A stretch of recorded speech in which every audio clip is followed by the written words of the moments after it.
Eddie, what about your sense of the gender imbalance, especially around composition? Is this a problem and how can we address it? Undoubtedly, there is still a gender imbalance. All I can say about that is it's getting much better. Again, forgive me for going back to the notional 25 years and thinking about what the musical landscape was like then in terms of gender balance with composers. And I say with composers or songwriters, because there's no difference, I think, then between that and now. So what was the landscape like then? Well, there was a huge imbalance. If I talk about my own sphere of contemporary classical music, it was very rare, really, to have female composers studying at the conservatoires.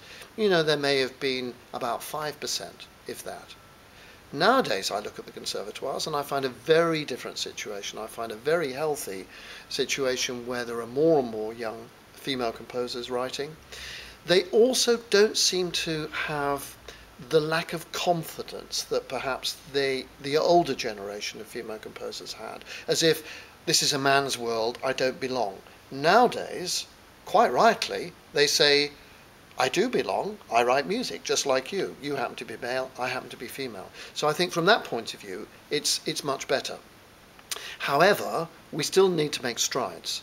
One of the things that the PRS Foundation has done only this year is to initiate a new scheme called Women Making Music.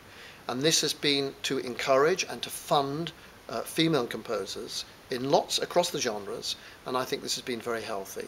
And this, as I said, doesn't just relate to contemporary classical composers, electronic composers, where there is, interestingly, quite a large number of female composers involved. Songwriting, the traditional form of songwriting, it's great now to see that there are many more female songwriters than there were 25 years ago. So I think it's much healthier than it is, but like everything, we can improve.